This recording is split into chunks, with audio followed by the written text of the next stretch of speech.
Hello and good afternoon, Xbox Nation. Welcome to this week's new episode of the Xbox Factor Podcast. I am your tired host, Mr. BoomStick XL. That's right, ladies and gentlemen.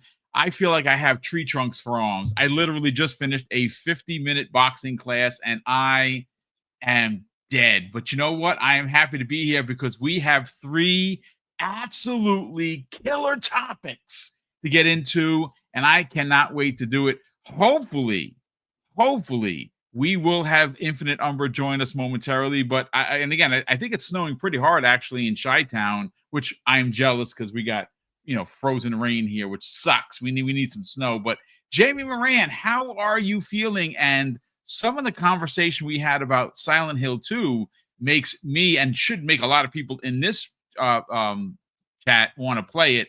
How you feeling, brother? Welcome back. Yeah, happy to be here. I'm feeling good. It's been a good week of gaming, and I've been playing a lot of Silent Hill 2, and like I said before the show went live, I think that might be one of the best games ever made. It's just brilliant. Can't really say anything bad about it. And I'm like 10 hours in, I think, at the minute. The game's absolutely terrifying. For people that have listened to me for a long time, I'm an absolute scaredy cat when it comes to horror games. Absolute bricking myself. I almost had a heart attack playing Outlast, right? So, this game, even though I'm scared the whole time, it's just so good. Honestly, I think it's one of the best games of the generation. Well, I mean, that's good. First of all, it has a wonderful story, right? Like, this is a game that came out and it did well. It did well on PlayStation. I think it would have done even better if it would have been like a blanketed release, which I think that, and again, this is just me spitballing here. I think that, we are getting a remake of one. Supposedly, that's going to be a big announcement at the Game Awards. At least that is the rumor. I would imagine that based on how well it is doing on Xbox, and mind you, it was on sale. It came out to a like a deal. Like what I wind up doing, folks, and I think I've already made mention of this, is I was waiting for a sale, and Mrs. Boom and her sisters were like, "Listen, don't buy a lot of games. We want to get you some stuff." So I actually skipped out on a lot of games that I gave them as as Christmas ideas. But there were two games that I really wanted because I'm a Silent Hill fan, have been for years. Silent Hill F, I never bought. And then I had, of course, Silent Hill 2 Remake come out, and Xbox had, a bunch of deals. And I wound up cashing in 95,000 of the Xbox points. And again, I get my points. Jamie, you talk about getting the points every day. It's like I just literally just go and I'm good for like 300 to 500 points per day. And I just keep collecting and collecting. And right now, I think I'm back up to like 138,000. I had over 300,000 at one point. And I got both games for free. I mean, just absolutely insane. But look, Starfield guy says snow is great when you don't need to go anywhere. You know what? I actually don't mind driving in the snow. I love the challenge. I love the quietness of a really like big snowstorm and you're driving it. Of course, it's dangerous, yeah. But I'm a big fan of the snow, and we don't get as much as we used to in New York. I think it's global warming, but whatever. Listen, folks, you're not here to hear about global warming or snow. You're here to hear about video games. So, look, as we await Infinite Umber's entry into today's show, I want to open up with something that wasn't originally on the docket for a conversation, and that is one of Jamie's favorite things to complain about. And I'm not, of course, throwing poor Jamie under the bus, but he's right to complain. What am I talking about, ladies and gentlemen? Well, Jamie in chat, I'm talking about Splinter Cell. This, for me personally, is one of those things that, as a gamer, drives me up a wall. Jamie, and chat have no understanding to how Sam Fisher, an icon in gaming, and so maybe he is not as big as Master Chief, and I would actually beg to differ there, right? Like, I think Sam Fisher and his exploits in Tom Clancy's Splinter Cell universe have been incredible. I'll also say, Jamie and chat, it has been incredibly underused. I'd even say to the point of, what the F are you doing, Ubisoft? Somehow or another, this iconic character that had a ridiculous amount of numerous hits in its single player campaigns, but then by the grace of the gaming gods, created a multiplayer of spies versus mercs. And everyone that I know, including myself that played it, thought it was absolutely brilliant. And I think that that alone in 2025 would be a big draw, because look, multiplayer is a big thing. But what I loved about the Splinter Cell series is you got both worlds. Yes, it started out as a single player game on Xbox, which was an exclusive for a little while on the OG Xbox. But it eventually worked its way into having co-op. And then, of course, it worked its way into having spies versus mercs. So just like Gears of War, just like Halo, just like many of the more popular and classic Xbox IPs, even though this is not one of them, it gave you the best of both worlds. Well, I got to give a shout out once again to one of the absolute community's finest, and that is Hazador Gaming. Like I've said this many times before, and I'm not trying to blow smoke up anyone's what, but he needs the flowers. He is someone I think that you are, if you're not following Hazador Gaming, you're doing it all wrong. Let me just say that, especially if you like positivity and you like gaming news. Yes, he has been in his feels a couple of times, and he's even, and listen, he's a human being, and he can say what he wants to say about Xbox and about being disappointing in some of their direction, but he's being a fan. There's nothing wrong with that. I've saw people criticize him for that, but I applaud it, because why should you hide that? If you're pissed off, you should say it. Well, like many times before, countless many times before, Jamie, we have a post here, and it's a good one. It is a light in the darkness when it comes to Sam Fisher and the Splinter Cell remake. For the love of the gaming gods, it's actually going to happen, because it was canceled, ladies and gentlemen. Well, we got some big news here, and this comes the way again of Hazador Gaming via LinkedIn.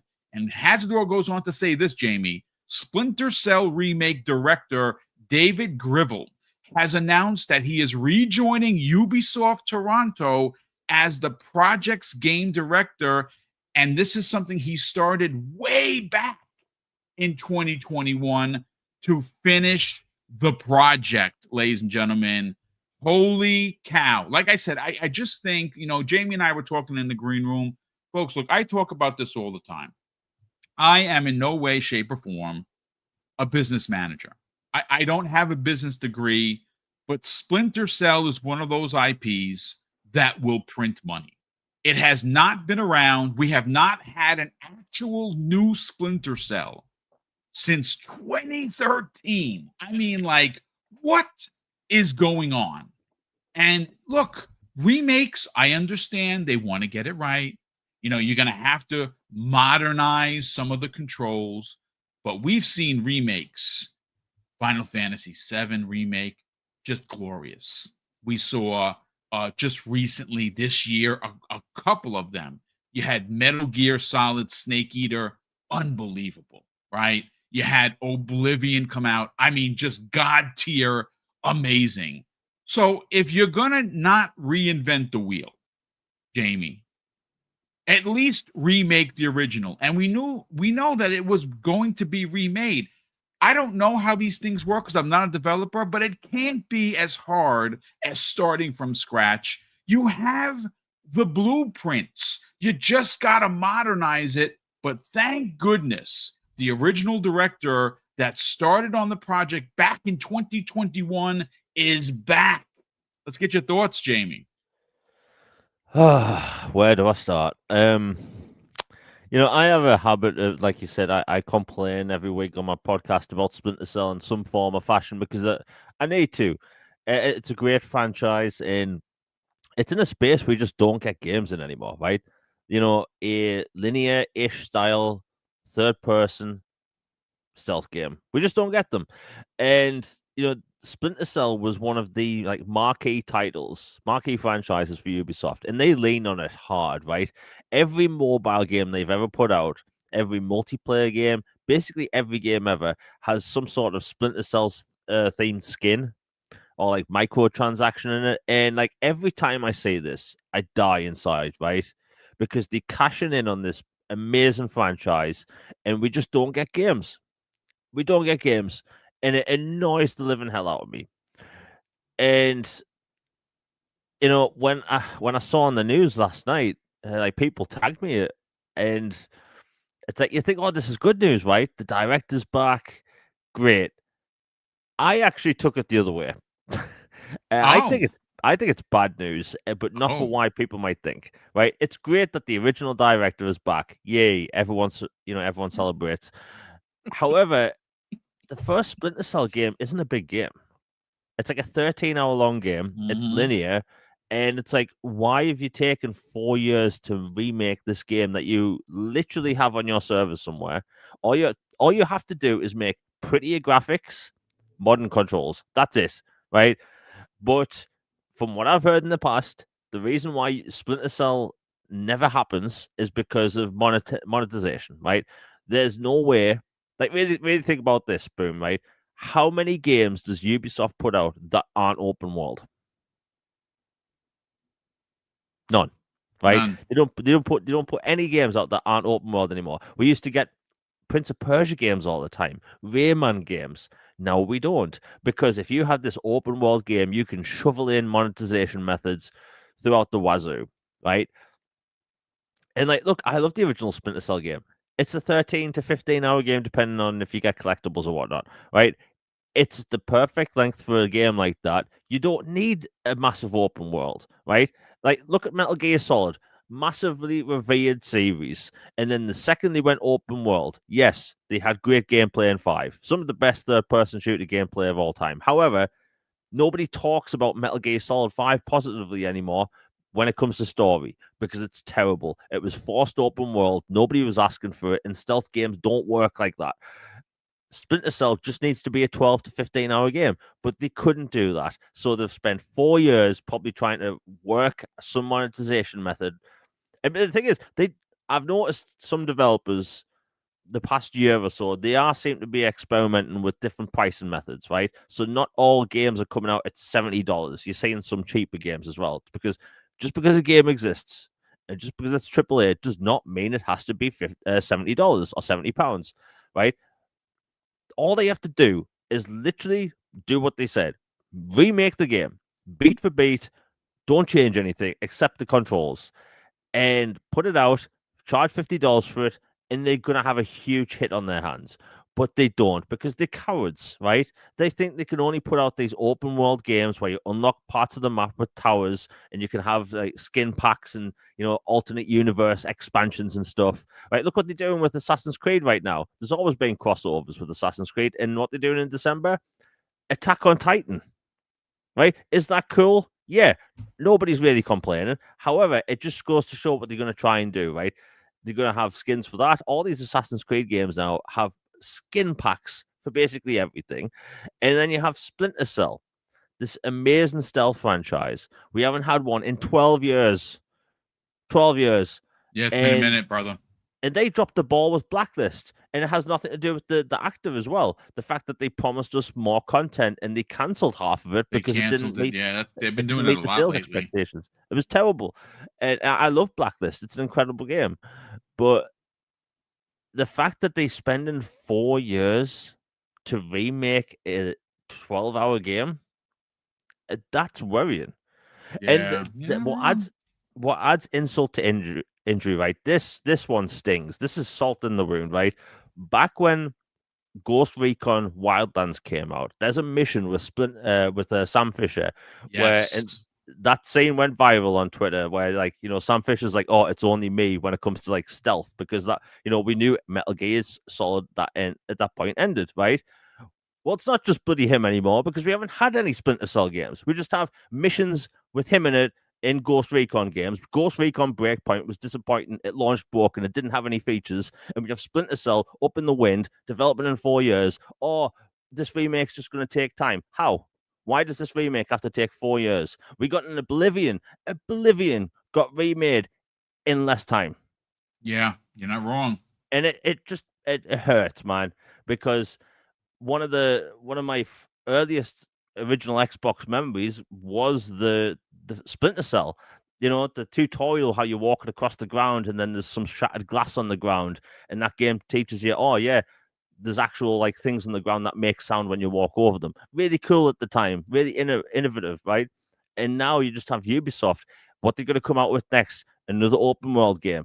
Another open world game. Oh, what's next? Another open world game.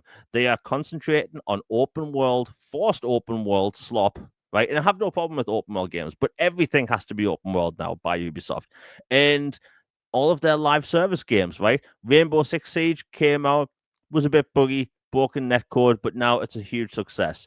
They tried to make a Call of Duty competitor with I can't even remember the name of it, right? X-Defiant, right? Yeah. Oh God. Yeah, it Yeah. absolutely failed. They came out with a Warzone competitor called, I think it was called a Hyperdrift or something. It was terrible, absolutely terrible. It got no support. They cancelled it after like a year and a half or whatever. And it's like they're so concerned with trying to make as much money from gamers as fast as possible that they've kind of lost what they were unique for. If you look at all the games they released between, let's say, 2007 and 2013, right? They had a wide variety of games, right? That all felt different. But if you play Assassin's Creed now, it's got Far Cry elements. If you play a Far Cry, it's got Assassin's Creed elements. Watch Dogs was essentially becoming an Assassin's Creed title, right? It basically started to play the same, just with guns. And I have a theory, by the way, that the reason Watch Dogs got cancelled as a franchise is because they know the writing is on the wall, and they have to make a modern day Assassin's Creed game, which I'm all up for. But all of their games, they either live service slop that gets cancelled. And like, look, I'm going to rant a bit more. Do you know Arc Raiders took the world by storm, right? And do you know Ubisoft had a game in the works that was basically completed called the Division Heartlands, right? They thought no one would play it, so they cancelled this game, right? And then you have Arc Raiders come out, absolutely destroys everything. And I bet people at Ubisoft are thinking, wow, we should have released this, right? And that was going to be free to play and on mobile. But like Ubisoft, they have a lot of franchises I care about, one of which being Splinter Cell. And it just stings because, again, 4 years for a remake of a 12-hour linear game. My God in heaven, what's wrong? I mean, it's a great question, and I do like your angle, to be quite honest with you. I think, and again, look, you're right. It's a 12 to 15 hour game, give or take. And for me, it's probably a little longer because I'm a completionist, like Umbra is. We take these games, even if they're linear, and we find a way to make them longer because I don't rush through games. I very much enjoy taking my time. But if they wanted to somehow monetize this thing, don't do it in the single player. But what they could have done is they could have brought back in the era and time that the original Splinter Cell was taking place. They could have incorporated, and again, this is me just spitballing. I'm going to bring Umbra in right now and get his thoughts on this. But they could have added a story that was in fact an early ops for Spies versus Mercs. And instead of, that what we know to be a thing in the later Splinter Cells, they simply could have used the time that they were in for the original Splinter Cell and made a running story that ran parallel to Splinter Cell with a new version in an older time with Spies versus Mercs. And that could have been your season pass. That could have been your multiplayer. And I don't know if they're going to do that. Again, it's just, I don't have a business degree, but if you need to monetize something, adding something like Spies versus Mercs is a winner chicken dinner, at least in my non-degree holding mind. But hey, first of all, welcome in Infinite Umbra. I'm just going to say you're very lucky because I'm sure that right now there's blizzard-like conditions happening in Chi-Town. Mrs. Boom and I are very jealous. I just want you to know that. Welcome, and I want to get your thoughts on the fact that the original director of the game that was apparently paused or even canceled is back to finish the project. And again, it's Splinter Cell, it's Sam Fisher. There has not been a new game since 2013. And to see an iconic character like this not get the respect, at least in my opinion, that he deserves is just bonkers. Welcome in, brother. And what are your thoughts on this? Yes, yes. Good morning. Thank you for the warm welcome, Boom. Morning, chat. Morning, everyone. Man, I guess before I would go into that, I would say, yeah, the weather outside is frightful. I don't have a fireplace, but I'm sure it's delightful somewhere. But yeah, man, it's coming down out here. Nothing too crazy though. Nothing that anyone couldn't, withstand. You say you guys are jealous. You all want the snow. You kidding me? We want snow in the worst way. We have frozen rain is what we have here in New Rochelle, New York. Sucks. Oh, okay. Yeah, very, very disappointing. A frozen rain leads to black ice, right? Indeed, it does. And I had an incident in 2014 where I really cracked my back. So we don't want any black ice. That's for sure. Yeah, I've had my share of falling like that. The worst is falling in front of people. You got to fake it off like, oh. No one. You got to put your head inside your jacket and run. Yeah. Hopefully you don't fall again. Even though you're embarrassed and you just like broke all your bones. That was funny. Knowing that you were like embarrassed as hell. But yeah, man. Yeah, it's coming down a little bit here. But I was going to say I did just to throw it out there. I got a chance to try out the Marvel Cosmic Invasion. What a dope ass game, dude. Yeah, what a dope ass game. And in Game Pass and Play Anywhere. I mean, we just keep winning. Yeah, it gives W's all around. And I mean, I've seen the newer list of what's to come to Game Pass soon, of course, Routine and a bunch of other games. But yeah, I'm enjoying it. I have to say, Dadimu, they know what they're doing, man. They need to be put on a project of bringing back a bunch of other classic beat 'em ups and stuff, in my opinion. They're like Annapurna. They just don't miss. They just really don't miss. Yeah, they're pretty damn good. I mean, I can only imagine if they had an even bigger budget, what they could probably turn out.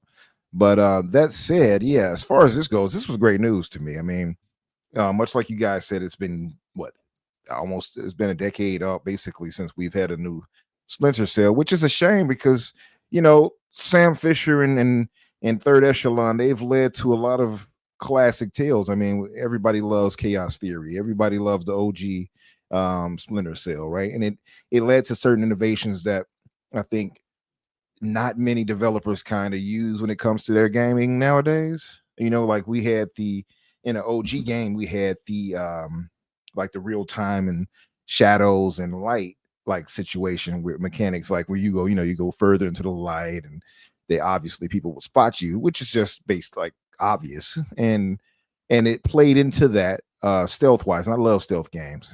And so I think that it was, I don't want to say it's innovative, but it had a hold on me as far as that type of element goes and pushing that element. And I think we saw it in further games like Thief. And it was another game too that played into it. Well, to be fair, there are not many co-op spy versus a pair of mercs games, right? Like it was so unusual for its time. And it was a big hit especially on the Xbox community side of things. Mm-hmm.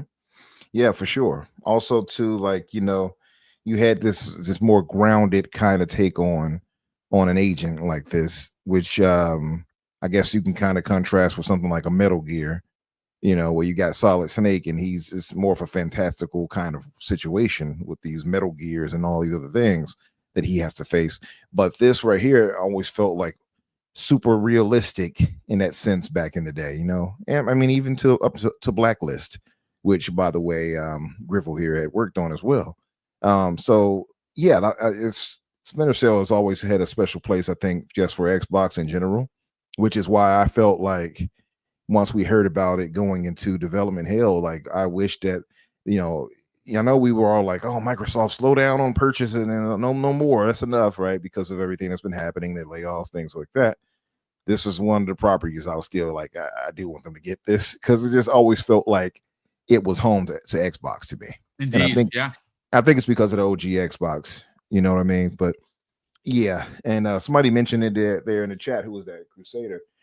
Yeah, Michael Ironside too. That was the mistake they made, I think, in Blacklist. The last one. Yeah, going away from that. I think if you're gonna, it's like replacing Downs as Master Chief. You're gonna have to not you can't just like, oh, here's another person that's gonna do the voice. You're gonna have to set up a proper situation. You can't just get rid of them. And I know Michael Ironside was going through health issues, but I think you have to be smart about how you do it. And they could have just made this character a different character if you're going to do that. Don't make him Sam Fisher and it's like, oh, I'm going to do the voice for him. And it's like, that's not Sam. But all that aside, this is great news right here. In general. So I guess a little background with Griffel. Like I said, he had, I mean, his work ethic or his background, I think, kind of speaks for itself. He said he was very, very happy to announce that he's back and joining the team, right? But like you look at his other projects he worked on beside Blacklist, he worked on Far Cry 4, 5, and Primal. All of them I have not fully played, mind you. And I've beaten all of those, by the way. All of them. Primal is one that I think people shouldn't skip. It was really freaking excellent. From what I played, I liked it. It's funny seeing these saber-tooth tigers and all that. But also he worked on Assassin's Creed Unity. So like this guy has been with them, I think, since the early 2000s. What was it, 2000 and like, what was it, 11? Yeah, he's been with them since 2011. So he's a vet when it comes to Ubisoft and just in game design and such, you know. So I have full trust in what them bringing him back. If they sought for him after that, and because they were already in development on this up until 2022, so it's been a 2-year delay because of that, or excuse me, 3-year delay because of that. And so, you know, him coming back here now, I guess he's going to get the ship back on, back to sailing. So he's got his own specific vision, and I feel like, yeah, they've had so many advancements, Ubisoft now. Like I'm expecting, and if you all remember, like the OG Splinter Cell had such a beautiful look to it that it also kind of set the standard in the OG Xbox as far as being like the powerhouse console as far as graphics, right, and visuals. Splinter Cell helped with that because of the lighting and because of how realistic, especially at that specific time, it looked. So I think, with the advancements Ubisoft has had with a Snowdrop engine, I'm expecting this newest one to be like ridiculous. I don't know if they would use yeah, you know what I'm going to say, Unreal, but I knew that was going to be the next statement. But they don't have to. They got the Snowdrop, and the Snowdrop is a very great looking, capable engine. I mean, if anyone has seen the Division, Part 1 still looks phenomenal with the Division. So look at the other games they've had. The Division 2, I think, wasn't the Avatar using that engine as well? The Avatar Pandora, whatever. Yes. Yeah. So like the engine is very capable. So I would expect, that with the advancements they've had for the next game in the series here to look, pretty freaking stellar, I would say. So I am very excited to see this news. It's very good news. The only, downside is the I guess the worry of Ubisoft's, stability, right? I mean, we keep hearing about the people being let go. They've had to do some downturn and such. I mean, sales weren't hitting the way they needed for some games. Some did well, some didn't. They had to rely, I believe, on was it not Saudi Arabia, but what's their name? Tencent, I believe, right? Oh, yes. Help buy into them. So there is worry of that. I don't know how that might play out, but there is the worry of the stability of Ubisoft. I think that would bring worry to the project. But other than that, I mean, we still have. I think Ubisoft is currently in a bit of a not a redesign, but a bit of a rebirth, right? Because they have Assassin's Creed Black Flag, my favorite in the series. being Yes, remade. yeah. And that again, there's been some screeners leaked of that, and I don't Mhm. know if they were real or not. But my God, if it is, that's one of my favorites in the series. Oh yeah, 100%. I've seen those screeners too, and they look phenomenal. So like we got that coming. You got Prince of Persia being remade, and I've seen I guess it was art style of I forgot her name, but his main love interest in that game, and it looks pretty damn good too. So like they kind of I guess having a bit of a renaissance, if you will. So having that, and then having this would be kind of their big three, I suppose. Yeah. Assassin's Creed game, Prince of Persia, and a Splinter Cell. So uh, I hope that they bounce back with this. And it seems like, I mean, they're not shortchanging it. They know that Splinter Cell is desired. Blacklist didn't do exceptionally well, but I think, maybe the world is ready now for this. I hope they come out swinging crazy with it. You know what I mean? And really go all out. So, like I said, just really excited for this, and I hope they turn out great work. Well, I mean, listen, at this point, to have a very passionate veteran of Ubisoft who has worked on their franchises before come back to a project that he was the lead of has me excited, has me at least thinking that maybe in the next, year or two, because they had so much done, they could, he could resurrect this thing out of development hell and just release it. And I think, honestly, the success of Metal Gear, the success of what happened this year with more specifically Oblivion, like Oblivion has, I don't think they realized how big of a deal this game was going to be. Now, obviously, it launched on everything but the Switch, which I think it probably could run on the Switch too. Even if they did it through the cloud, I think it would look really good on the Switch too. It's not Yeah. there currently, but it has been selling like gangbusters. And it just goes to show you that when a remake is done properly, like Oblivion was, Mhm.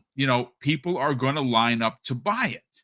And I think Splinter Cell being an IP that has been absent from gaming since 2013. I mean, we're talking a dozen years at this point. It just needs to come back. I'm very excited that the original director is there. He is leading the project once again. Like you said, you gave us some backstory to him being a very passionate and an excited developer. That's what you want. That's who you want leading these projects. He came Mhm. back for a reason, whether it be money, I don't know, or just the fact that he has an opportunity to finish something that he started has me very excited, especially as a huge Splinter Cell fan. But listen, gentlemen, we got two other topics to get into, and you know what? I gotta go into this InXile topic. Now, look, I have been in a long, we've all come to an agreement on here on this panel, and I've been, obviously I do 5 live shows a week, and you've heard me talk it up to death. And I've been saying for quite some time that based on what we saw, there's no doubt in my mind that Clockwork Revolution is next year. I already again, this is just my mind, and I could be wrong. And if I am, I'll be the first one to come out in front of the class and say that I got it wrong. But here's some evidence that suggests that I'm not. So, according to a former developer's profile, this is what it had to say. So this was spotted, and we're going to read the story verbatim from from Windows Central, but I have this posting here from Games and Leaks and Rumors on Reddit. Now, again, folks, take it with a grain of salt, but this is legit. Like, this was confirmed. So it goes on to say former InXile writer listed Clockwork Revolution as a 2026 title. And of course, the name of this former writer, his name is Nathan Long.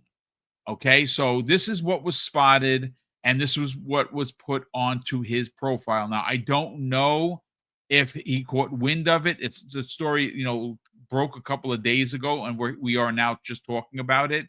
But Maybe he changed it, maybe he didn't. I don't think that he was there trolling. I just think that this was what he's done. And it had Clockwork Revolution 2026, and they have him listed here as narrative designer, lyrist, and senior writer, ladies and gentlemen. So again, that comes the way of games leaks or gaming leaks and rumors on Reddit. But I want to bring into the conversation this story.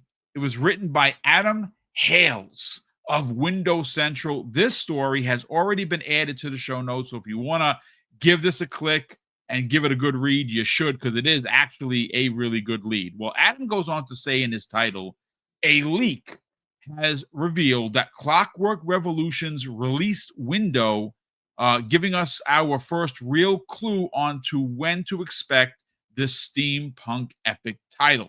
And it goes on to say in its subcategory, a time-twisting steampunk RPG may finally have a release window. Here is what the leak suggests. Okay, so look.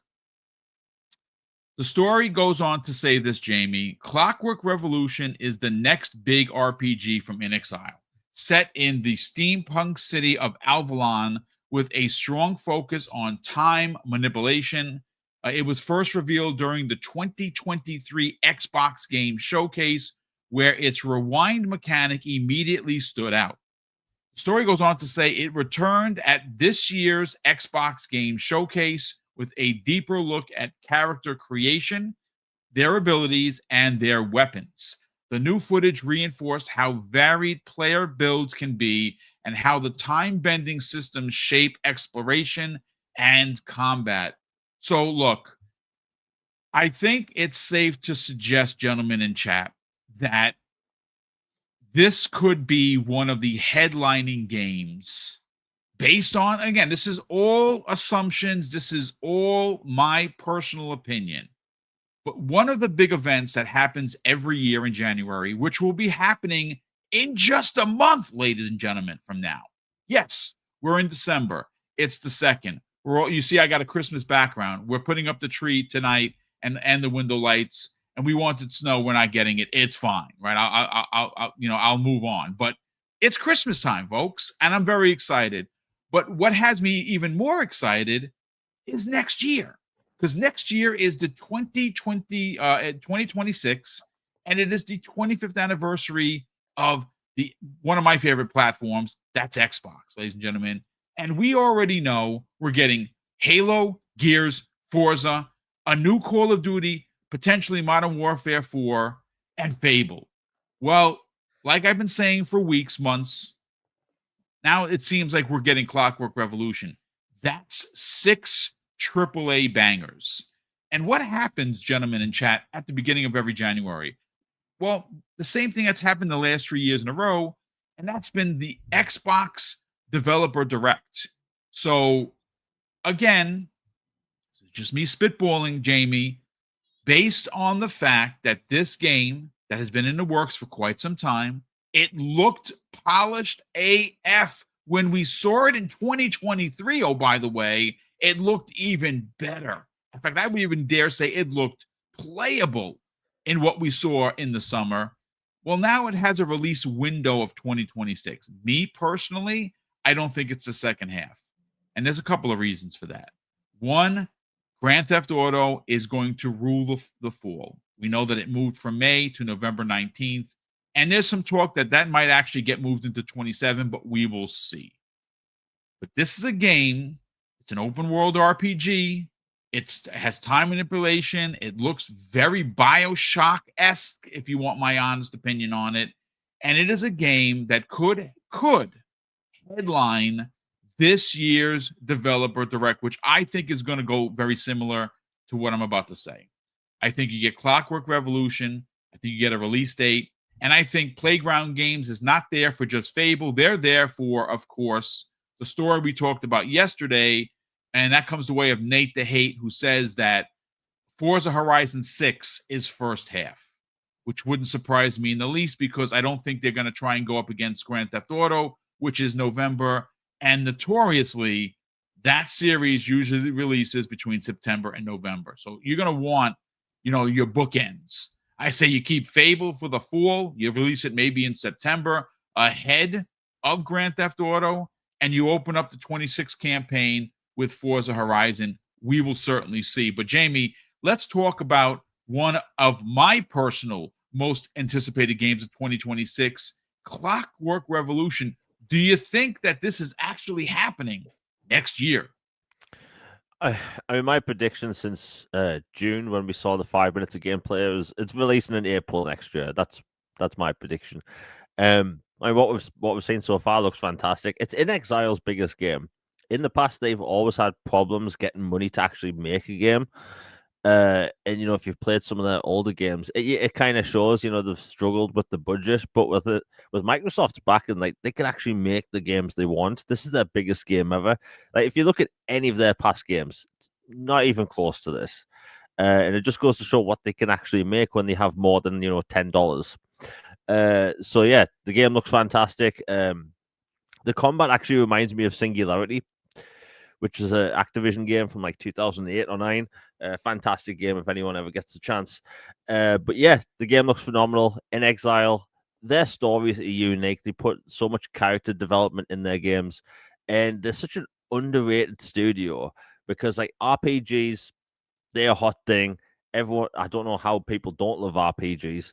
And like this is like full like InXile Unleashed, like full budget, letting them do what they want. Biggest game ever, character creator, tons of dialogue trees. The world changes based on your choices, which is like something I feel like we need more of, and this is going to be that. And if you look at Microsoft's year next year, it's like you've got Fable, you've got Halo, you've got Gears, you've got Forza. I think the best time and place for a game like that would be like April-ish, maybe even March, because May. Look, I've mentioned this before. Every single time Grand Theft Auto has a release date, there's no other games that have release dates around that title. So, like, when Grand Theft Auto got its date pushed back like 6 months ago, we all of a sudden start getting release dates for this, like, this time of year. We're going to see the same thing. So I think over the next month, you're going to hear things from, like, Clockwork Revolution, a bunch of other games get release dates for the first half of next year because they really can now. As someone that has like a database of upcoming Xbox games, as soon as it turns to May, nobody's got release dates. Everyone's kind of been like scared to announce when a game's coming out, but now they don't have to because scary GTA is not there anymore. But man, I cannot wait for this. And by the way, I love the fact that Xbox always used to be known as the shooter box, the dude ball box, the online shooter box, right? Now they are heavily leading their single player games, right? Yes, lots of RPGs. they are literally ruling the roost in single player, bro, for sure. Yeah, and like it's what I've been wanting for the longest time. Like, there's enough multiplayer out there. I'm good, but single player games, they're coming out with a lot of them.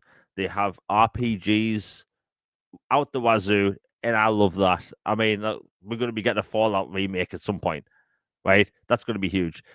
InXile coming out with a brand new steampunk IP.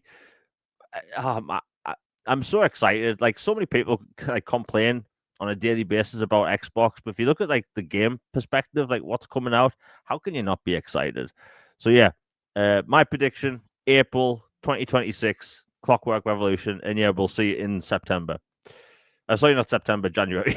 Yeah. No, I mean, I think you're onto something. And look, the one thing that is constant is what Xbox does right, they go back to. Now, of course, Umbra, we're not here to talk about them rake stepping. It's something that they do, and hopefully they don't do it next year. Next year should be a well planned out celebratory year from January 1st to December 31st of that year. There should be no rake stepping. They should have everything planned. It's going to be a very exciting time for Xbox gamers. We're going to be eating good because we have already potentially 6 bangers. That's without some of the other stuff showing up, which we don't know if they're going to add. Again, it's at some point you got to release these games, so who knows where which game is going to go where. But Umbra, I want to get your thoughts on this because InXile is doing something out of their wheelhouse. Yes, they make incredible games. Yes, they make incredible RPGs. And yes, they know how to write stories. But this is a first-person shooter that's set in a particular genre you don't see a lot of. Like steampunk is a big genre, but you don't see a lot of games, taking on a steampunk aesthetic. And it seems like it, just based on what we saw, your choices are going to matter like a true RPG. And again, I have absolute complete faith that they're going to kill it because we've already seen the game in action. And sure, it's only been in a trailer format a couple of times, but every time we've seen it, Umbra, it has looked even better. I want to get your thoughts on this. Could or will this game actually release next year? And more importantly, do you think that it shows up at the Xbox Developer Direct? So for me, I've gone on record before and saying that I felt like the game was far into development and possibly could have released last year. So it wouldn't surprise me at all that it would release next year. It makes a lot of sense. Also, as far as it being at the Developer Direct, it's possible. I don't know. I mean, it makes some sense to be there. If it's coming out next year, yeah, I can see that being the case. Just to throw it out there, I mean, like you alluded to it before, but we got several major AAA games that Microsoft first party itself has, and from Forza Horizon 6 to Halo Campaign Evolved to Gears of War E-Day, possibly Fable. I still feel like that might slip into the next gen, but possibly Fable. And then, of course, you also have possibly State of Decay 3. Yep. Who knows when OD is popping up? And then you have also Ninja Theory's game. So like I feel Project like Mara, yeah, right. So as far as we know, there could be 6 or 7 first party titles that drop next year. Then I say that because of Clockwork Revolution. Now there's been a lot of speculation of that seems to confirm it from one of the former writers that posted on LinkedIn, and that, and then certain leaks that confirmed it from certain people that potentially filled it. So I'm not surprised by that, but what I would say, I mean, the Xbox has had a great year this year with titles like this, with the main tentpole games. Yeah, I still feel like Microsoft should be publisher of the year this year. Damn sure for sure next year if they have. If they don't get it, then then it's rigged. I'm sorry, they released 13 games this year alone. That's ridiculous. It's been pretty insane. All those things aside, I mean, I look at it too, like what can they fill in where? And I saw somebody mention in the chat early, like Microsoft has to get a title in, April, in the April window. And I've done a little thought process on this, and I want to get you guys' thought, because we still have the monster that is GTA 6, right? And that could slip. We don't know. I think there's been rumor of that, if I'm not mistaken, Boom, that GTA 6 may slip.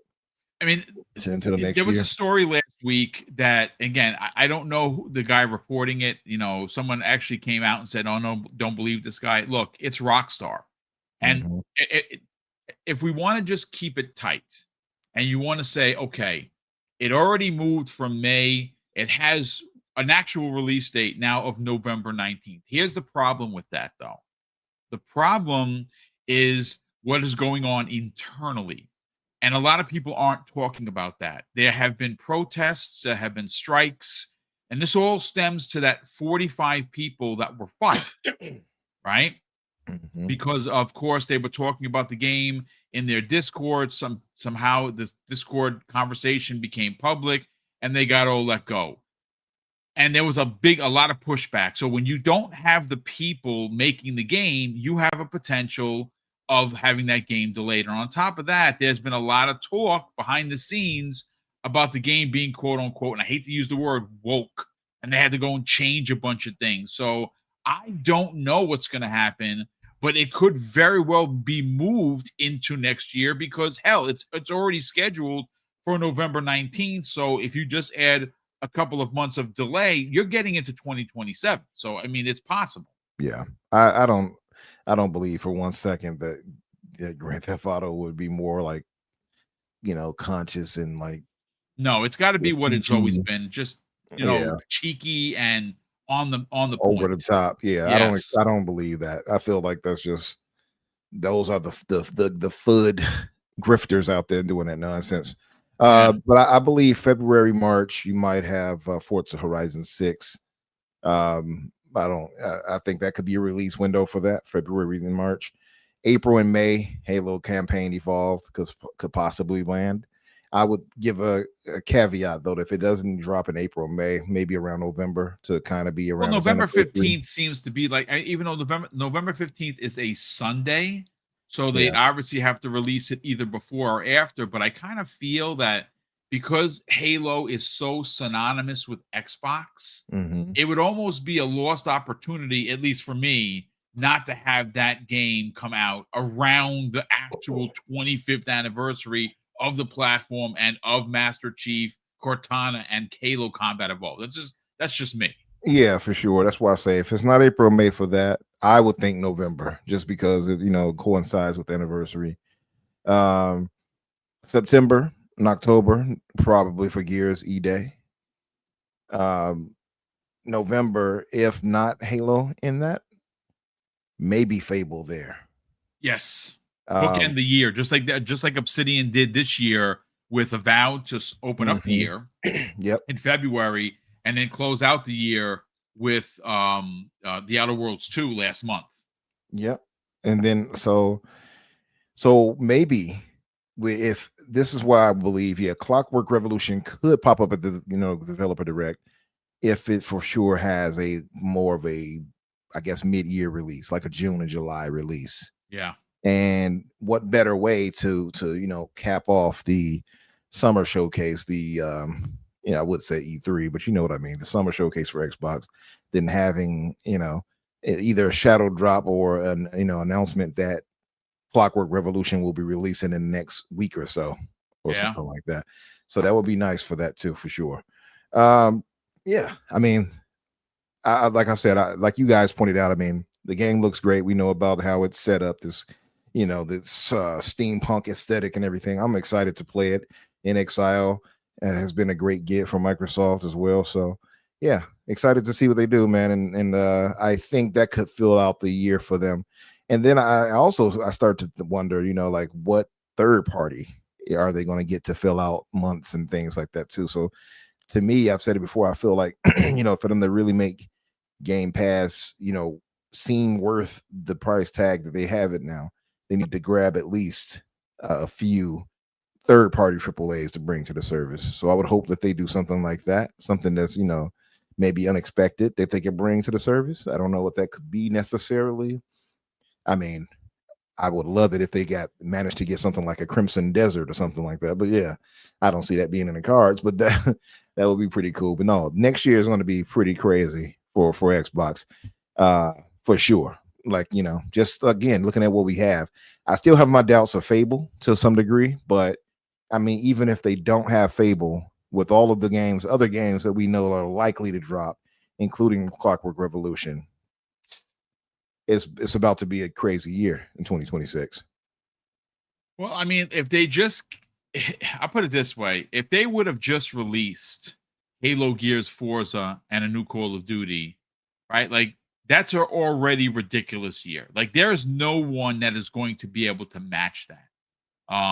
But when you add Clockwork, when you add potentially Fable, and why I think Fable is likely is because that game was supposed to release this year and it was pushed into next year because they wanted more time. Now, if let's say, for instance, Forza Horizon 6 is ready, that gives the team working on Fable an even longer time to come to fruition, right? Like if they needed, 6 months more development time when that was supposed to release, let's just say mid 2025. Like, you know what? We want to take our time. This is a special game. We can't have any, the rake stepping situations. It's got to come out. It's got to work. It's got to be good. So we need 6 months. Okay, great. They get them to the beginning of the year. And now, of course, the teams are, the left hand is washing the right hand, and they're washing the face, so they know what they're doing. And they say, okay, listen, we have 4s of 6 ready to go.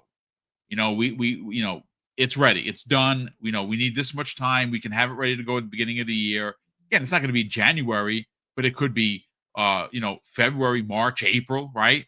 May even, right? They said, Nate the Hate did say first half of 2026. That gives the Fable team even more time to continue working on and polishing and finishing up Fable to release second half of the year. Now, of course, look, at this point, someone is going to have to go toe to toe with with Grand Theft Auto. The entire industry isn't going to just run and hide, and there's not going to be any releases in the month of so. But they could release a Fable in September, October, right before it, and who knows? You might actually get another announcement to open up the 26 campaign that this game has been delayed because of whatever. Because, like I said, if it was all hunky dory over at Rockstar Games, you wouldn't have these numerous delays. But now that they have staffing problems, they have issues with keeping people seated at their desk because there's strikes going on, there's protests going on in front of their headquarters. That all of that slows down the game. So again, if it does get delayed, that opens the door for Fable, and Fable could be one of the bigger games in the second half of 26. I think that game is going to be huge. I really do. I think it will too. I mean, I would say though, I would caution any game that would be put up against. Any game would have a hard time up against. I mean, it's Grand Theft Auto 6 for crying out loud. Yeah, and it's been what, decades? Yeah, it's been ridiculous. 2013 was when 5 came out. Right. It's been a decade, and some years, but it feels like decades at this point. But yeah, like it will be risky to put up anything up against it, and that's and I know some people are like, well, I don't even care about Grand Theft. Yeah, well, that's nice. Tens of millions more do, so that could disrupt things for the other games. So they do have to be mindful of that. But that said, I mean, again, it should be a crazy year, and that's not even considering all these other AAA third parties. Again, we talk about Grand Theft. You got Crimson Desert. You got Resident Evil 9, I believe, next year. You have what is another one? You have 007. We got I mentioned already Crimson Desert. Oh, speaking of, you all did mention, I think Fallout, Jamie did, and that could be something at the developer direct. Remember, we got the Elder Scrolls confirmed there. What if they confirm Fallout 3? Because that's the rumor that Fallout 3 and New Vegas are the ones being remade, and that Fallout 3 would drop before New Vegas and possibly in 2026. What if Fallout 3 is the one that's redone in glorious Unreal Engine 5 and it's ready for the developer direct to showcase? That would be nice. I mean, look, I'm going to be honest with you. I said this the other day. I don't know if you heard it, Umbra. I'm not a marketing manager, folks, but I know how to make money. And again, I'm still waiting for the message from somebody to hit me up in LinkedIn from Xbox, because I just need 45 minutes in the room. And you'll see me taking a picture in front of the Xbox sign, because I have $1 million ideas. And maybe you'll laugh and you think, this guy doesn't know what he's talking about. That's fine. Well, let me give you just a slice of how I would do it if I was Bethesda. Last year, they had a series come out that kind of took the world by storm, and it is the #1 most viewed streaming IP for Amazon in their history, and that is the Fallout series. Well, guess what? Fallout Season 2 is happening, and they're going to New Vegas. So if Todd Howard and team like money, and they have people in the right positions that they should be paying, and they're probably getting 6 figures, what I would have done is shown up at the Game Awards, which we got something to get into right now, talking about the Game Awards, that might actually be a really, really big deal for Xbox, but we'll get to that in a second. But if I were in charge, or at least held a position within Bethesda that made money, I would have shown up to the Game Awards, and I would have done some sort of a trailer for the Elder Scrolls 6. But I would have had one more thing, and I would have actually had Todd Howard come out in his stylish brown jacket that he's known for. And I would have had God Howard go out and say, listen, here is what we're doing. We don't have anything to show right now, but rest assured, all of your hopes and dreams and our hopes and dreams for the Elder Scrolls 6 are going to come to fruition. We're working real hard. But, ladies and gentlemen, I do have something I can show you. And the screen goes black and they show you the Fallout 3 remake trailer. And they say it's available today. Boom. They drop it. They shadow drop it at one of the biggest shows of the year. They use Jeff Keighley's show like he uses everyone else for their stuff. And it's right in Game Pass. It's available on the Switch 2, on PlayStation 5, on Steam, on Xbox Game Pass. Go. And guess what? The awards happen on the 11th. On the 17th is when the new season starts. That's what I think is going to happen, or at least should happen.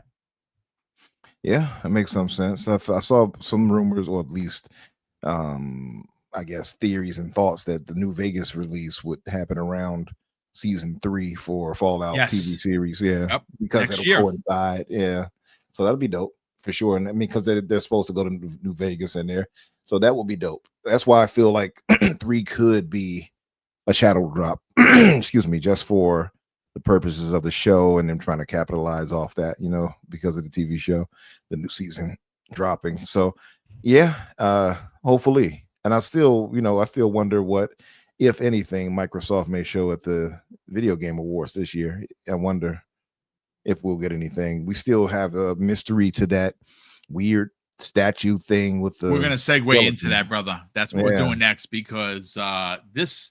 So you know what? Let me catch up on the super chats and the channel member chat here we have, and then we'll get into this mysterious statue.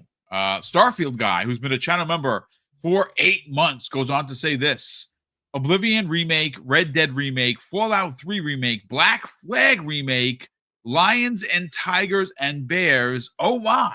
Yes, I love every one of those IPs, and you know what?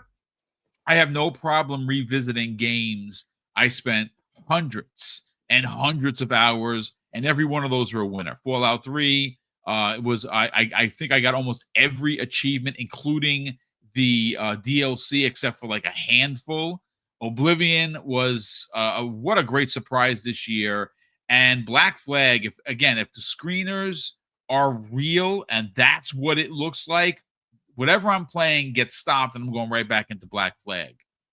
We also have here, Will the Broke Boy Insider drops a very generous $5 super chat. Will goes on to say, don't forget Xbox Studios game No Ghosts at the Grand was announced at the Summer Showcase with a 2026 release window as well. Yeah, I mean, I don't know how big that game is going to be, but I'm going to be playing it because it does look dope. It basically looks like a simulator with ghosts. Yes, please. And it's not like horror ghosts, so even Umbra will be able to play because it looks like Ghostbusters ghosts. Who you and those are fun. So also too, it's like you like doing so many different things in there. I was confused by that trailer, but also intrigued. They had the whole wall up there, like a conspiracy theory wall. I'm like, oh, I'm a detective. What's going on here? It looks very interesting. Cleaning up properties and stuff. I didn't understand what was going on, but it does look very interesting. Yep. Well, listen, real quick, we have Raspy Yeti, aka Michael Mooney, in the chat. So, Mike, great to see you here, brother. Thank you so much for the generosity, and thank you so much for, of course, always being here. Mike goes on to say, after dropping a very generous £5 super chat, isn't Microsoft still due a November game? I mean, yeah, I guess, but I just think that, you know, again, they already released 13. I had posted 14 because my assumption was, and again, I could be wrong, but the Fallout 3 thing is happening. And by the way, did you see how I just shredded those people? Like literally took out our entire squad by myself. I think I got best play for that as well. By the way, I'm loving Black Ops 7. But Mike, thanks so much for the generosity. Gentlemen, chat, we got to get into this. This is a weird one. This one is a strange one. So I have a couple of people's tweets here that I have to read verbatim. Got to give credit where credit is due. And then we're going to get into this mysterious statue that has shown up at the desert, and it does have a lot to do with the Game Awards. It is surrounding a big unknown announcement. Now, so the first tweet that I have pulled here comes the way of Okami13_, another phenomenal member of the Twitter community. He goes on to say this after showing a picture of this stone with what looks like a lot of demons and souls etched into it. With the best thing how I can describe it is it's got a glowing red circle with a lot of what looks like to be arms. I know you've seen it, of course, if you follow social media, but Okami goes on to confirm something that's pretty interesting. Now, Jason Schreier, who I think is a horrible human, but is got to give credit where credit is due. He does have his sources, and he does drop incredible stories. He's an a-hole for sure, but he's also a good reporter, so I will give him credit there. Well, Jason Schreier has confirmed something for the masses, and Jason Schreier says the mysterious statue teased for the Game Awards is not, ladies and gentlemen, anything to do with Diablo 4. And I actually have his tweet here. Now, this comes the way of, I don't even know where this is from, to be honest with you. It might be one of those, it could be Reddit, it could be... I think it's Reset Era, I think. So it is Reset Era. Yeah, I do have it. So thanks so much for the correction. And it goes on to say, now this is Jason Schreier saying this, folks. So let's not get this twisted. This is his words. I'm just reading verbatim.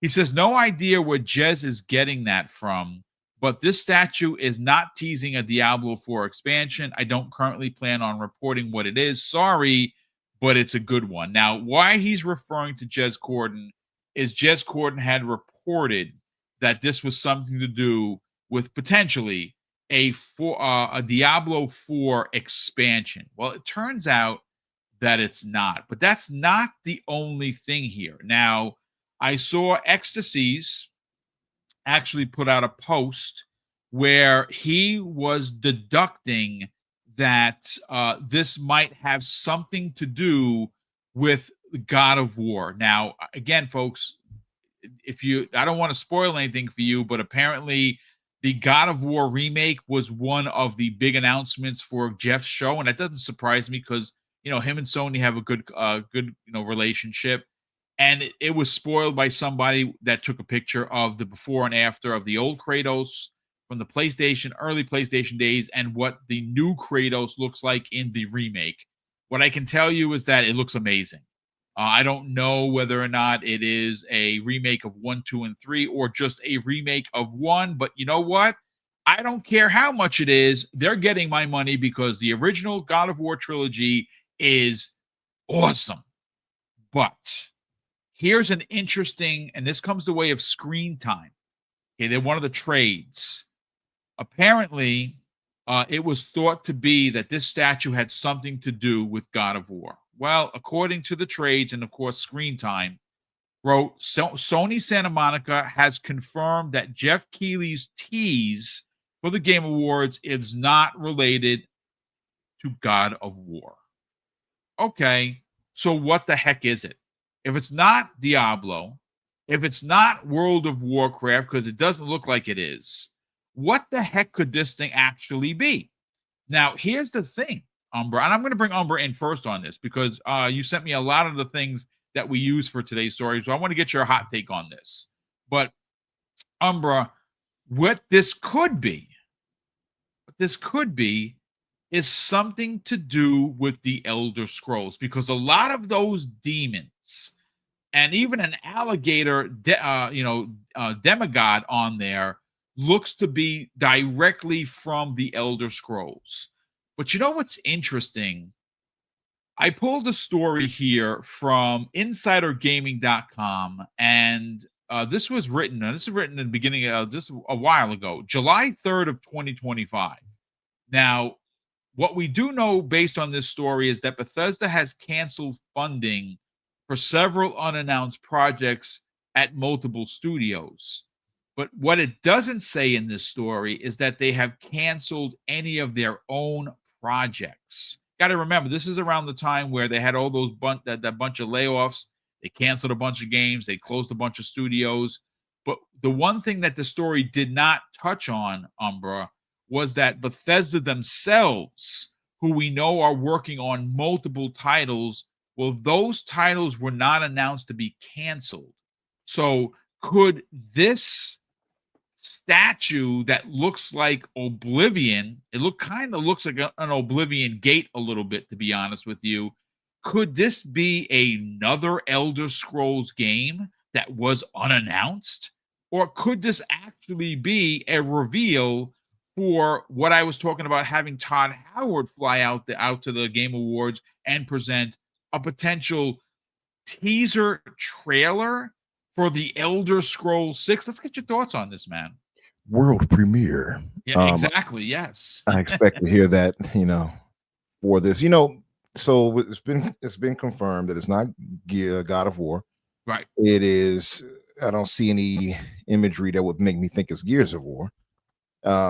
Especially with the Eye of Sauron right there in the middle. It looks something like it could be Lord of the Rings related to some degree. Maybe it's a return of the Shadow of Mordor series, right? I doubt that, but I'm just throwing it out there. Elder Scrolls makes a lot of sense because that when I first saw it, my first thought did go to, that reminds me of those gates in Elder Scrolls Oblivion. So I do lean toward that to some degree. Maybe it could be that. I don't feel like Elder Scrolls really needs that though, for campaign wise. Like, oh look, it's Elder Scrolls. I don't know if they need that because Elder Scrolls is so big that once it's shown at the Summer Game Show, I expect it to, get its own legs. I wouldn't be against it. It's cool that they'll be doing something this big, but I would have said, well, to be fair, I would say Microsoft doesn't typically have these types of campaigns anymore, but Bethesda kind of still does. They still do actually, like they've influenced the culture with Microsoft at these developer directs, for instance, and how they presented those. So it could be something where they're doing that. Diablo made the second most sense. And now we find out that allegedly it's not that either, right? So from Schreier. So Diablo made a lot of sense. Elder Scrolls makes sense. Lord of the Rings could possibly fit for that. Another thought that popped in my head was possibly, what about Doom? Maybe it's an expansion for Doom. Doom fits this aesthetic with these demons and things like that around it. So that's another thought. And that would be under, the Bethesda arm, if you will. So maybe Todd Howard could still come out with his leather brown little jacket or something like that, talking about it just works and all that. You never know. But I've tried to rack the brain, and I feel like it's probably going to end up being something like where we're all going to be like, oh, well, it's going to end up just being. That's what I'm hoping that doesn't happen. As a matter of fact, somebody actually just said it in the chat. Who was it over here? Trying to find it. Okay, so Jesse James Guns in the chat says Jeff always lets people down. Yeah, like this is again, it's really has, just based on what we've seen over the weekend, it really took social media by storm, and it was the zeitgeist conversation of what the hell is this statue. I was talking to a couple of buddies of mine. I'm like, man, I hope this isn't a letdown, because it kind of feels like it's leading up to a letdown. Am I wrong? No, that's kind of how I started to think. I'm like, okay, so it's not that, it's not God of War. And I was like, is it going to end up being something like, Drainage World or something? Like, oh, okay. Someone said it could be Soros because of the arms. I've heard that too. Soros 2, yeah, which is of course, the game coming out, which is a sequel to the shooter for the PlayStation 5. Is it confirmed to be a sequel to it? I thought it was his own kind of world, or I could have sworn loosely, closely. Maybe it's loosely related. Yeah, but now Soros makes some sense in the design language, but I don't recall seeing any like demons and stuff like that. Yeah, Thanero says it's going to be Snakebite 4. The famous Snakebite 4. Goodness. Back in action. Some more snake bitier this time. But yeah, so my thing is, and I saw some people were saying this. Like, why does it have to be Xbox? Why do you guys think it'll be Xbox related? Because Microsoft has a ton of games that they got coming out. Like it could be Xbox. It's a very reasonable thought. Sony doesn't, so I don't have any thought to be like, oh, Sony got it in the bag after they said it wasn't God of War. Like, what else could it be for Sony? I don't know. It's not the new game from. It's not God of War related. It's not what's the name? Diablo. It's not World of Warcraft. For me, it's not World of Warcraft. I'm thinking of like Sony games. What's the name of that? Intergalactic. It's not Intergalactic. Of course not. Yeah. We haven't heard enough from Sony to suggest that it could be Sony, in my opinion. But I will say that Jeff hyping it up, maybe that would be Sony related. Maybe he is happy. Oh, Sony coming back with something. Let's hype it up. I don't know. Maybe that could be the case. But I think I'm thinking it's going to be either Xbox related or some third party game, from some third party publisher that we might be like, okay, cool, nice, and move on from. We'll see. But that's my thinking. I mean, it's a good thought. Real quick, Troy Tully in the chat says, I'm going to go with the odds and say that it's a Souls game or Souls-like game. I saw somebody say Bloodborne 2. Well, yeah, they said it says Bloodborne 2077. Somebody said Concord Reloaded. They Oh no! Well, yeah, those are all the dead souls of people that hadn't bought the game because that's all that's left of it. I don't know. Right. Concord Resurrection. Oh no! Yeah. You know what? Again, great thoughts and theories as always, brother. Jamie Moran, let's bring you in, brother. Okay, so look, the Game Awards is going to be a big deal. It is always every year, and I know people throw the virtual tomatoes when I give Jeff the credit where the credit is due, and I have no problem doing that. Do I like some of the things he does? No. Do I love this show? I actually do. And again, from a nerd's point of view, and I know a lot of people don't think this way, I'm one of the few, and that's okay. I don't mind standing in the corner by myself. I actually really enjoy seeing the elation of a team get called up there to win their award. It's probably because I'm a big nerd, and that's fine. I don't mind admitting that.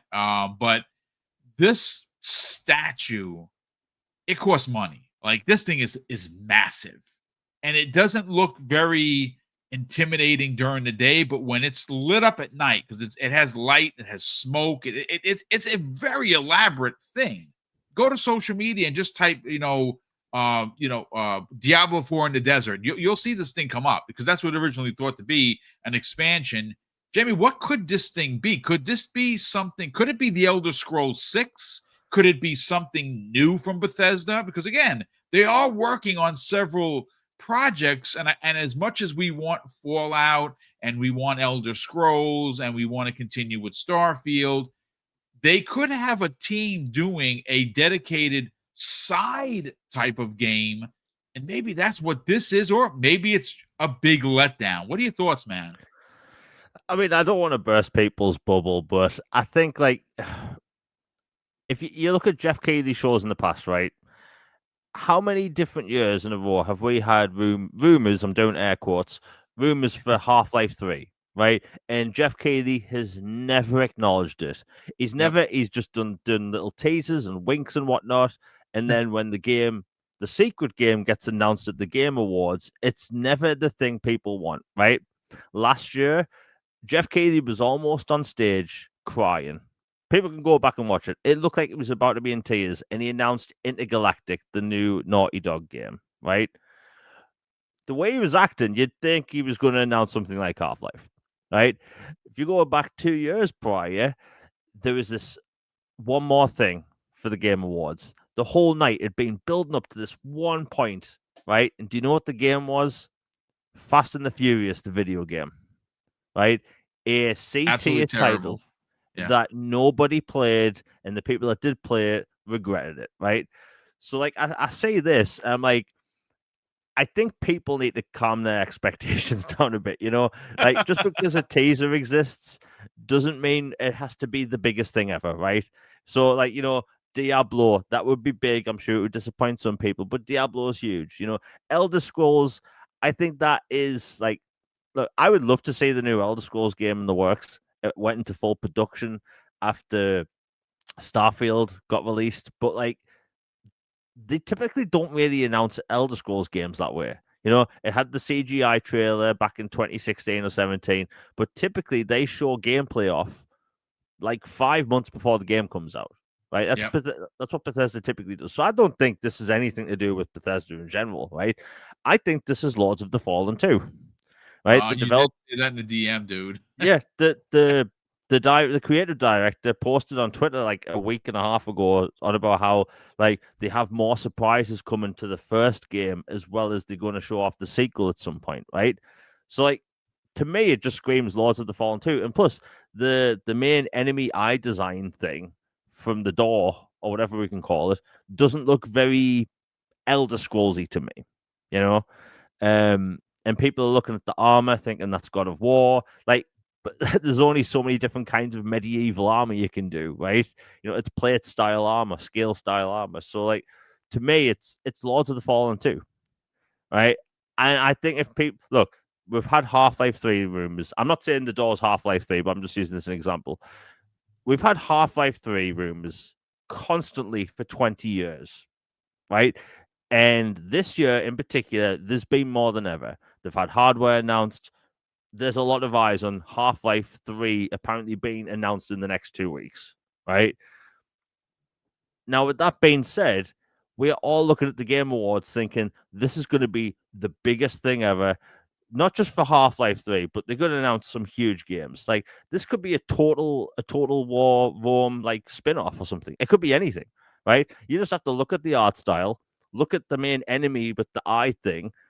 It's not Elder Scrolls. It's not God of War. I don't think it's Diablo. It looks like something out of Lords of the Fallen. Right? It looks very demon-esque. It looks like that kind of art style. But like, and bear in mind, every single time the Game Awards comes around, about that same day after people have bought the tickets and actually flown there to the Game Awards, Jeff Keighley always says, temper your expectations. Right? That's what these shows are all about. It's building up hype. It's getting people to watch live. Why? Because you get advertisers. Right? Look at the Game Awards. It's filled with advertisers. It's in December when ad revenue is at its highest across any platform. So like the Game Awards, the Game Awards in general just exists to make money. That's what it's for. Not that it's a bad thing. Not everyone's out here to do charity. I get that.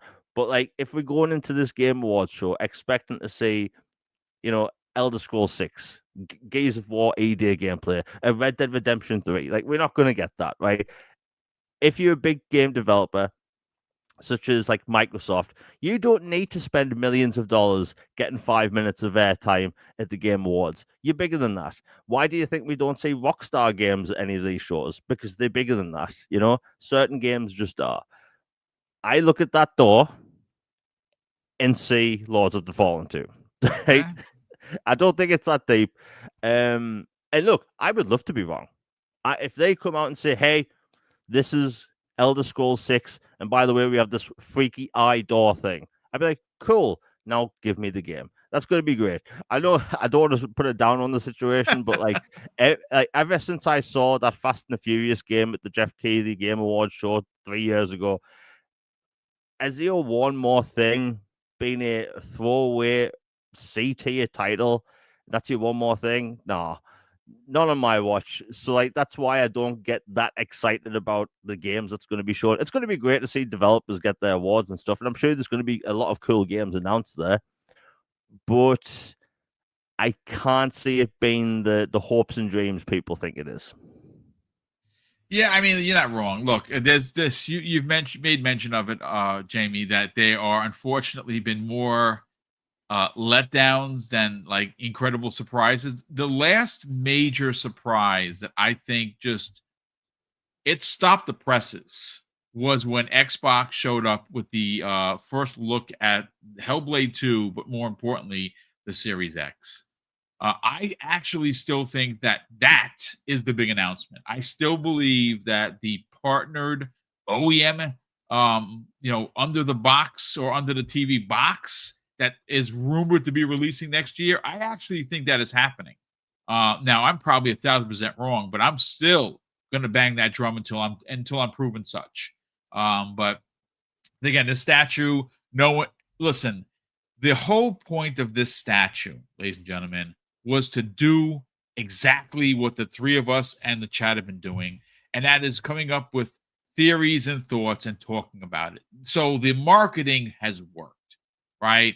Like, I don't know how much they spent to make the thing. I don't know how much they spent to promote it, but we're all talking about it. The whole internet was talking about it over the weekend. So ultimately, what does that do? It drives people to the Game Awards because they want to find out what the heck this thing was. So I actually think it worked. Now, could it be a letdown? It sure could. Are the chances are like high likely that it's not going to be something that you as the gamer wants? Because if it's Diablo 4, it's a letdown for me because I bought it. I never even played it. Like it's not enough like 3 and too much like 2, and I never got into it. I played the demo with Mrs. Boom. She didn't like it. I was like, it's okay. It's fine. We played the beta because she's into these types of games. That's what she likes. She likes, Baldur's Gate, not the new one, but the Interplay one that we play yearly. She likes, and this is we're really showing our age, and of course pulling this way out of the hat. There was a pair of games that came out for the PlayStation 2 that we beat probably 100 times, and that was Champions of Norath. And I don't know anyone in the chat actually remembers that game, but it was like a top-down RPG, and there were 2 of them. It was a Sony IP. It was freaking amazing, and we actually still have those games. But look, whatever happens, we're going to be here to talk about it. So just to give you guys and gals the heads up, I am not covering the Game Awards live. I'm not co-streaming it. I'm not going to be on anyone's podcast. I'm going to watch it like a regular human being. I want to watch it. I want to, I always take notes. We will be live reacting the following morning, which of course is the annual Breakfast with Boom coverage of Jeff Keighley's Game Awards, the aftermath, if you will, and we'll be covering it there. But gentlemen, this has been one heck of a show.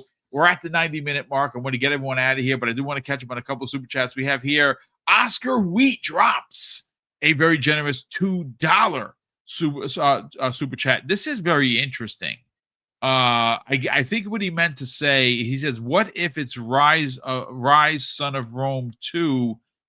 I mean, that would be insane. If it turns out to be Rise Son of Rome 2, I didn't even consider that, but Rise didn't really have demons. They would have to really take the series. Now, granted, there's mysticism in it because obviously I don't want to ruin it for anybody who's never played it. You should have played it already, but there was a gods and monsters situation that were going on behind the scenes, and all you did obviously saw was humans, but there was more to it, and there were demigods involved, but it's very demon-esque. That's a really good one, Oscar, but I don't know if that's, I mean, it's more closer to a Diablo than it would be Rise Son of Rome 2, but I'm here for it for Rise Son of Rome 2. I mean, yeah, I mean, I would love a Rise Son of Rome 2, but we know it's not going to be that. That has no specific type of correlation to Rise. If it would have been just like Roman Empire aesthetics, I'd say yeah, that's definitely a strong possibility. But this is very heavily demon based.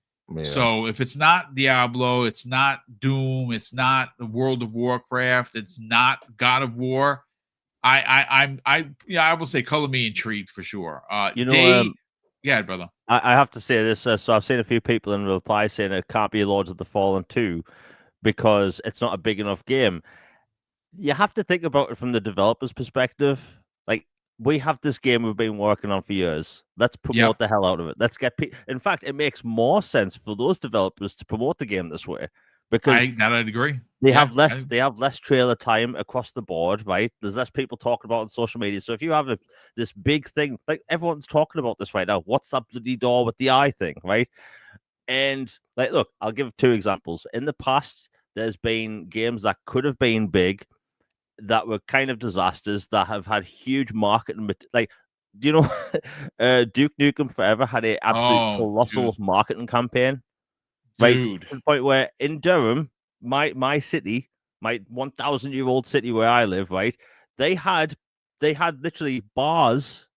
Bear in mind, this is in the northeast of England. They had bars filled with Duke Nukem marketing material, right? Buy 4 pints of Guinness and you get a Duke Nukem T-shirt, right? Oh wow. And like that was like it made no sense that this bar in Durham, small city of Durham, up here for a game like that. Look at Saints Row.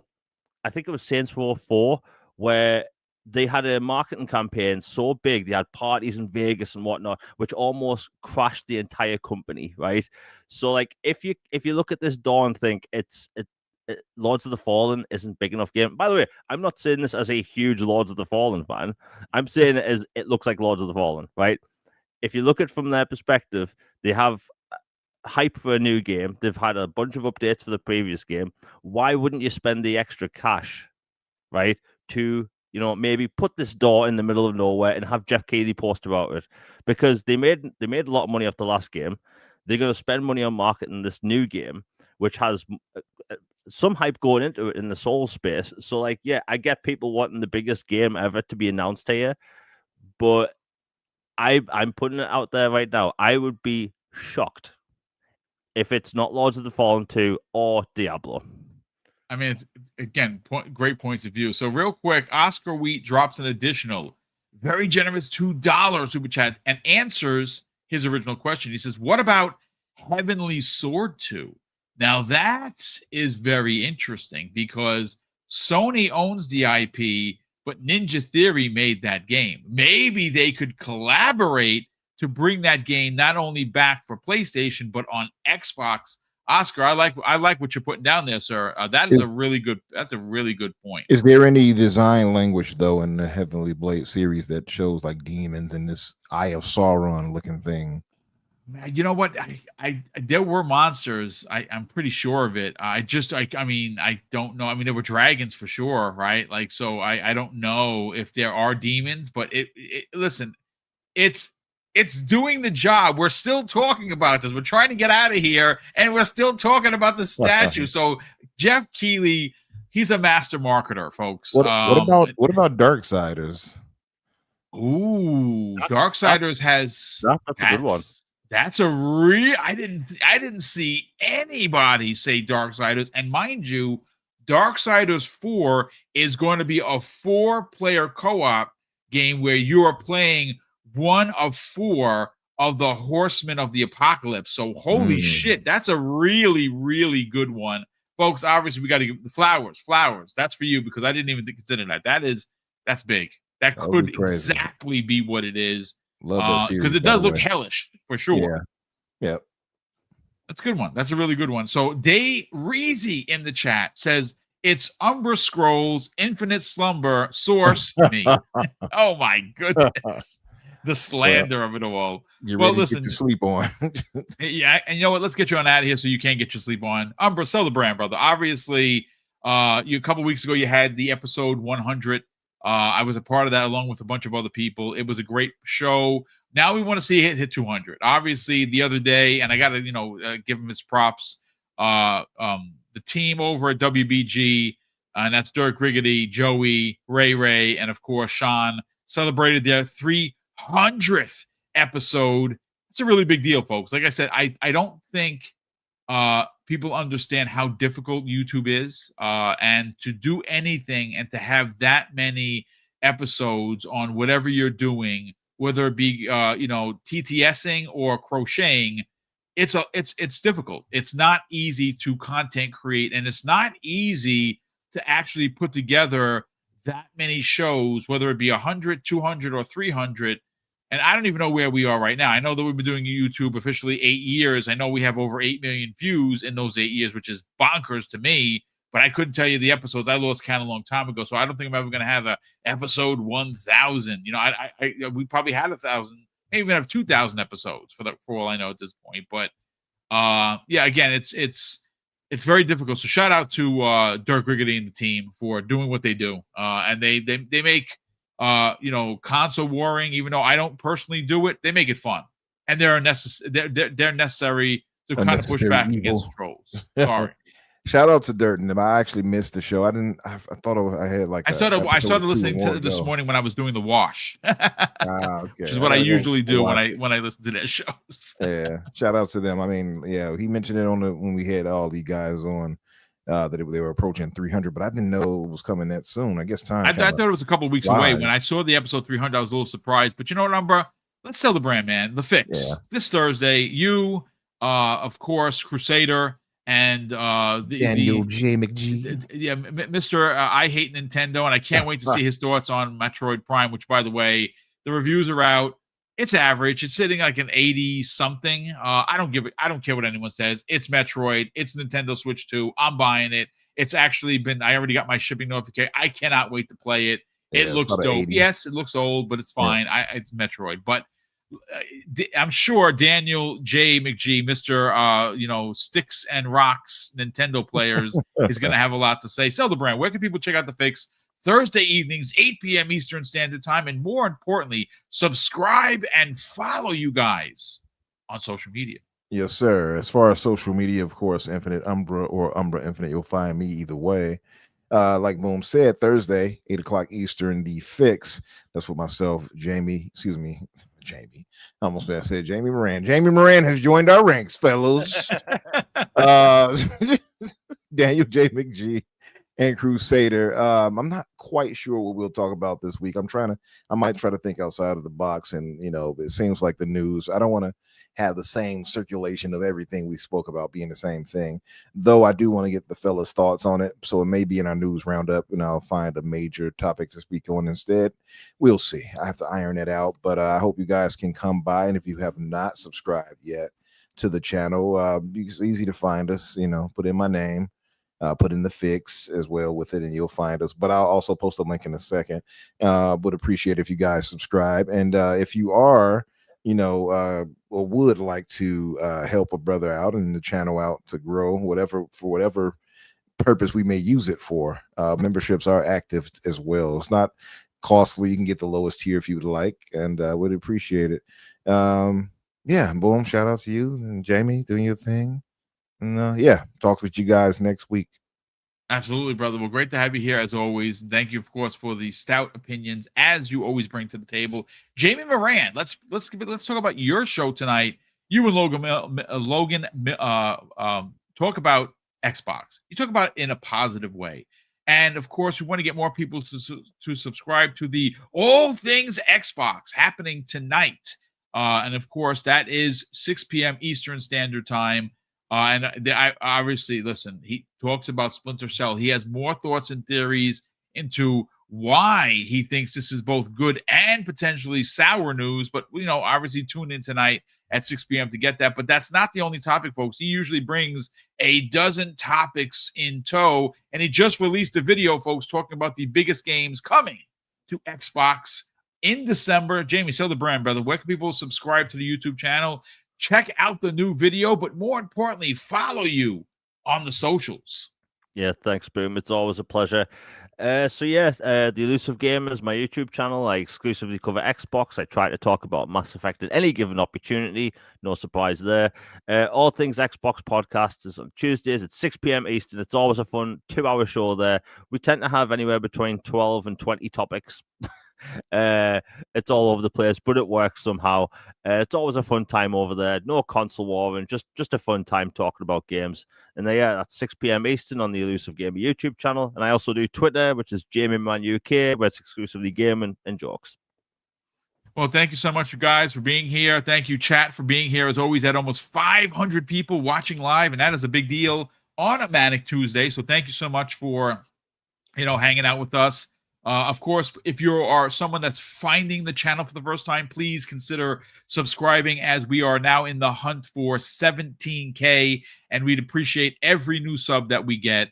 And now we are getting close to be able to say that we are 16.4. So if you can help us get there by subbing, that would be a big deal. If you're feeling ultra generous and you want to kind of help others find the podcast, share this out on the socials. Let them know about the Xbox Factor Pod. Let them know about Double Barrel Gaming, And of course, a big thank you to all of the super chats, channel member chats, and gifted subs that we have received today. We do greatly appreciate that. And I am going to close out the show with something that's incredibly important to me, ladies and gentlemen. Hopefully one day will be important to you. And that's something that my dad taught us when we were kids. And he would say, Craig, treat others how you want to be treated. And also, it doesn't cost anything to be nice. You live by those rules, son. I can guarantee you're going to have an awesome day. So take care, everyone. And we'll see you next week on the newest episode of the Xbox Factor Podcast.